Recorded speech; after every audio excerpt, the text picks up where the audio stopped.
The mask they wore, how hidden hatred disguises itself as love. They smiled when you were hurting. They celebrated when you failed. And every time you needed them most. They became mysteriously silent. You told yourself they loved you. You needed to believe they did. Because the truth, the real unspeakable truth, would have destroyed you back then. But now, something inside you is waking up. You're starting to see clearly, not just the memories, but the pattern, the manipulation. The moments you brushed off, the passive-aggressive comments, the strange distance when you were happy, the cold indifference when you were in pain. This wasn't love. This was something far more insidious. And the most terrifying part, they hated you, not openly, not violently, but in silence, in secret, with a smile. The performance of love. You were raised to believe love looked a certain way, that it meant presence, attention, giving. But no one ever taught you that love could be a performance, that someone could give affection as a way to control, or weaponize intimacy to keep you weak. They held your hand in public, but rolled their eyes when you spoke. They said they were proud, but only when no one else was listening. They played the role of someone who loved you, but the energy never matched the words. You felt it in your body, that quiet dissonance, that confusion, like something was off, but you couldn't name it. So you doubted yourself again and again, because it was easier to believe you were broken than to admit that someone you trusted despised you. What they really resented about you, here's the truth you were never meant to see. They didn't hate you for being bad. They hated you for being real. Your joy, your sensitivity, your authenticity, your light, even if dimmed, triggered something in them. They saw in you what they buried in themselves, a version of them that once believed in love, softness, and freedom until the world crushed it. You became a mirror they couldn't tolerate. And so, instead of healing their reflection, they tried to shatter yours. This is why they mocked your dreams, why they minimized your emotions, why they sabotaged your progress in subtle, clever ways. Because you were a reminder, not of who you were, but of who they gave up on becoming. And that was unforgivable to them. The tactics of hidden hatred. They never hit you. They never screamed. They didn't need to. Covert hatred hides in plain sight. It smiles while it starves you of emotional nourishment. It laughs while it invalidates your pain. It hugs you while slipping the knife in deeper. This is how they get away with it. The sarcasm, the jokes, the backhanded compliments, the way they left you out of things, but told you it was no big deal. The way they copied you, only to criticize you later. The way they took credit for your ideas, then made you feel small. And the worst part? They made you feel crazy for noticing. You started to gaslight yourself, to second-guess everything, to apologize for things you didn't do, to stay quiet when you wanted to scream. They didn't just hurt you, they reprogrammed your reality. Because that's what emotional manipulators do. They don't break your bones. They break your perception. Why you stayed? You stayed because it didn't always feel bad. There were good moments, warmth, laughter, connection. And those moments became your drug, your evidence that they did care, that maybe it was you. Too sensitive, too dramatic, too needy. But you weren't too anything. You were human. And they knew exactly what they were doing. They gave just enough to keep you hooked, then took it away the moment you got close. Push, pull, warm, cold, love, silence. It wasn't love. It was a cycle, a pattern, a power game. You stayed because the human heart wants to believe. Because trauma bonds feel like love when love is unfamiliar. Because your inner child just wanted to be chosen, even if it meant shrinking to fit someone else's comfort.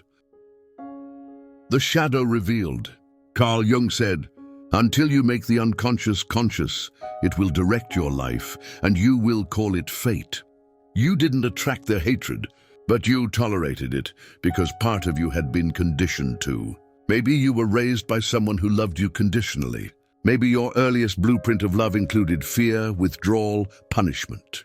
So when this person came along, not with open hatred, but with smiles and slow-burning cruelty, it felt familiar. Your nervous system called it home. Your mind called it chemistry. But your soul, it was begging you to wake up, to stop calling this love, to stop blaming yourself, to stop carrying the shame that was never yours. This is how the shadow shows up, not in the things you know, but in the things you accept because they feel normal. Their hatred was never about you. It was about the parts of themselves they couldn't face. So if you're wondering, how could someone say they love me and still break me? The answer is simple. Because it was never love. It was fear. It was ego. It was possession. And people possessed by their own unhealed hatred will try to destroy anything that threatens their illusion. You were never the problem. You were the target. Because you carried something they abandoned long ago. And every time they looked at you, they saw the ghost of their own unlived life. The subtle betrayals, moments you thought were small but weren't. Quiet realization. It wasn't the screaming. It wasn't the betrayal you could point to. It wasn't some grand betrayal or single defining act. It was the small things, the things you didn't think mattered. The offhand comments, the distant tone, the silence at your celebrations, the way they looked away when you were shining. You told yourself it was nothing, that maybe you were reading too much into it, that you were too sensitive. But your body knew, your soul knew, and now you're starting to understand it was never just one moment. It was 1,000 tiny cuts, each one deliberate, each one designed to make you doubt yourself just a little more. Death by 1,000 cuts. People think betrayal looks like cheating, or stealing, or yelling, but real betrayal, the kind that erodes your soul, is quieter. It's the friend who never claps when you win, the partner who disappears when you're in pain, the sibling who mocks your dreams under the guise of tough love, the parent who only praises you when others are watching. It's subtle. It hides in the background. It blends in, but it's there. That strange emptiness after every interaction. That sense of being tolerated, not loved. The feeling of walking on eggshells, never knowing what version of them you'll get. And the worst part? They convince you it's your fault. Microaggressions that reveal true intent. They didn't slap you. They didn't scream. But they did something worse. They ignored your joy, dismissed your pain, minimized your growth. They made you doubt your worth without ever saying it outright. Here's what subtle hatred can look like. A joke about your body followed by, "Relax, I'm just playing." Rolling their eyes when you speak, as if you're boring or naive. A long pause before congratulating you on your success. Conveniently forgetting your birthday. Telling others your secrets, but acting like it wasn't a big deal. Apologizing only when you're about to walk away. Not because they mean it, but because they fear losing control. Every time you brought it up, they twisted it. "Wow, you're so dramatic. You always make everything about you." "I didn't mean it like that." But it was always meant, and deep down you knew. Betrayal of the soul. There's a kind of betrayal that doesn't just hurt your heart, it wounds your spirit, because it makes you question whether love is even real. They were supposed to be safe. They were supposed to be your person, but instead they became a source of quiet dread. You found yourself shrinking, second-guessing, editing your thoughts before speaking. You learned not to share good news because it was met with silence. You learned not to show sadness because it was met with blame. You learned to censor your soul so they wouldn't punish your aliveness. This isn't love. It's emotional exile. It's standing in a room with someone who swears they care, but somehow you've never felt more alone. The mirror you were never meant to hold. Here's the secret. People who secretly hate you don't actually hate you. They hate what you reflect back to them. Your kindness makes them feel cruel. Your openness exposes their walls. Your success reminds them of what they've refused to chase. Your light exposes their shadow. So they chip away at you. They disguise envy as concern. They call their sabotage honesty. They label your intuition paranoia. And slowly you start to believe them. You stop trusting yourself. You stop dreaming big. You stop showing up fully because somewhere inside, you started to believe that who you are was too much. But it wasn't. It never was. It was them. Emotional manipulation, the invisible weapon. Emotional abuse doesn't always scream. Sometimes it whispers, and that whisper sounds like, I'm sorry you feel that way. You're too sensitive. No one else has a problem with me. Don't make this about you. I was just joking. These aren't innocent phrases. They're designed to wear you down, to train you out of trusting your gut. Because once you start doubting your intuition, they've won. They don't need to control you with force. They control you with confusion. This is the blueprint of every toxic dynamic. Gaslight, withhold, blame, repeat. It's psychological warfare, and unless you're awake, you'll call it love. When you started to disappear, the scariest thing is not what they did. It's what you did to survive. You dulled your shine. You laughed at jokes that hurt you. You kept the peace at the cost of your peace. You told yourself they loved you because the alternative was too painful. You betrayed yourself just to keep their approval. But it was never love. It was conditional acceptance based on your compliance. And the more you gave, the less they respected you, because deep down, they didn't want the real you. They wanted someone they could dominate, shape, own. Jung's warning, when the shadow possesses them. Carl Jung warned us, the most dangerous psychological mistake is the projection of the shadow. And that's exactly what happened here. They projected everything they hated about themselves onto you. Their powerlessness, their failure, their shame. And instead of doing the work to heal, they made you carry it. They punished you for not being broken. They resented you for still believing in love. They envied the parts of you they gave up on long ago. And that's the root of secret hatred. It's not about you. It's about what you represent. You became a symbol of everything they couldn't face. So yes, it was in the small things, the dismissive laughs, the delays in responding, the way they seemed so present with others, and so cold with you. You told yourself it was minor. You wanted to believe it wasn't real, but it was. It is. They didn't love you. They tolerated you. They needed you. They used you, but they never saw you. Not truly. Not with the eyes of someone who loves, only with the eyes of someone who compares, who competes, who secretly hopes you'll fail so they can feel safe again. But here's the truth. Their secret hatred was never a reflection of your worth. It was a reflection of their unhealed wounds. You didn't deserve it. You never did. And now, you're finally seeing it for what it was. Not love, not friendship, not family. Just a mirror they couldn't bear to look into. The awakening, healing, after realizing they never truly loved you. The shattering silence. It hits you when you least expect it. A quiet moment. An old photo. A flashback to a conversation that didn't sit right. And suddenly, everything makes sense. Not the way you wanted it to. Not with peace, but with pain. Because the mask is off. The illusion is gone.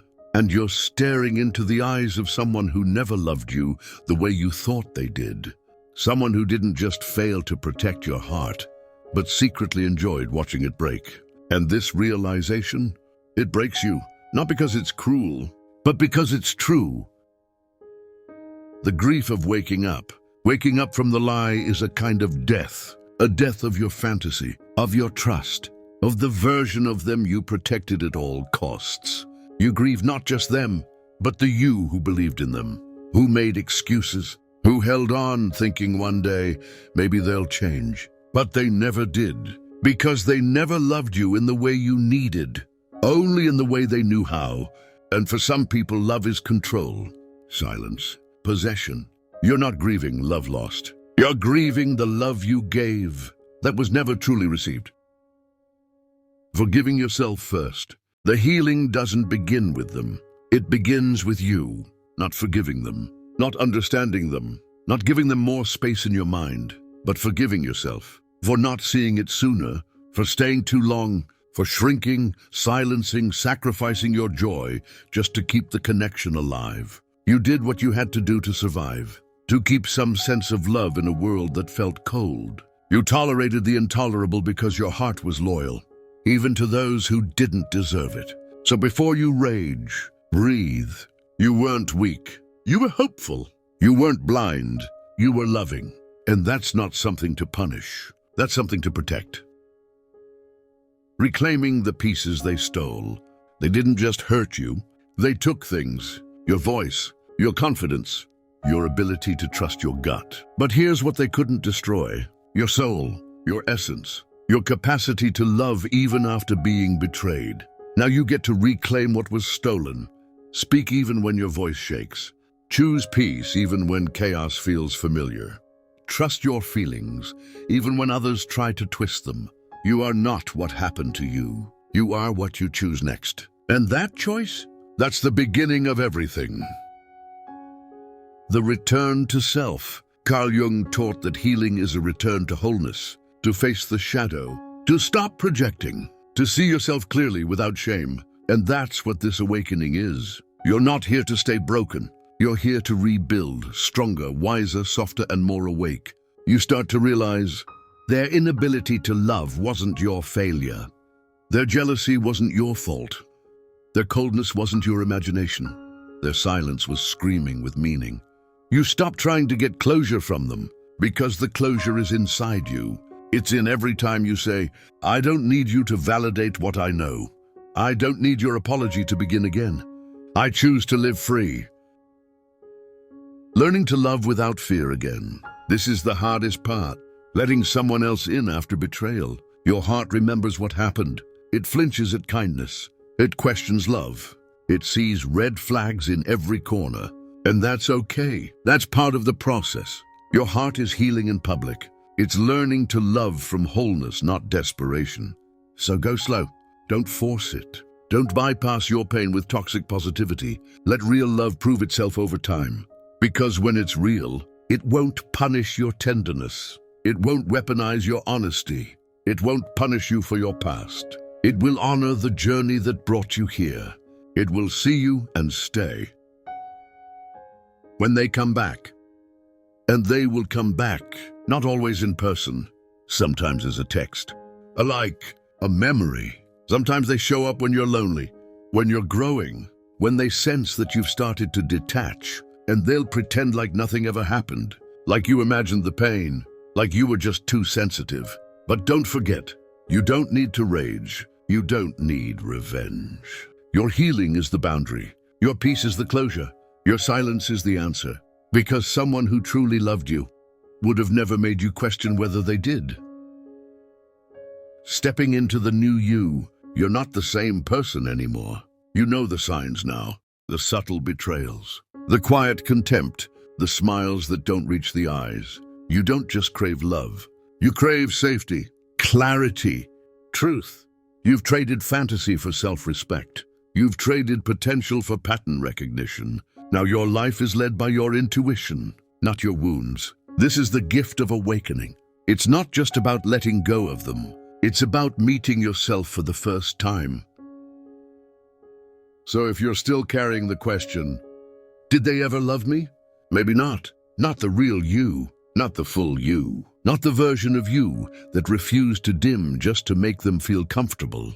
And that's okay, because now you get to give that love to the person who always deserved it.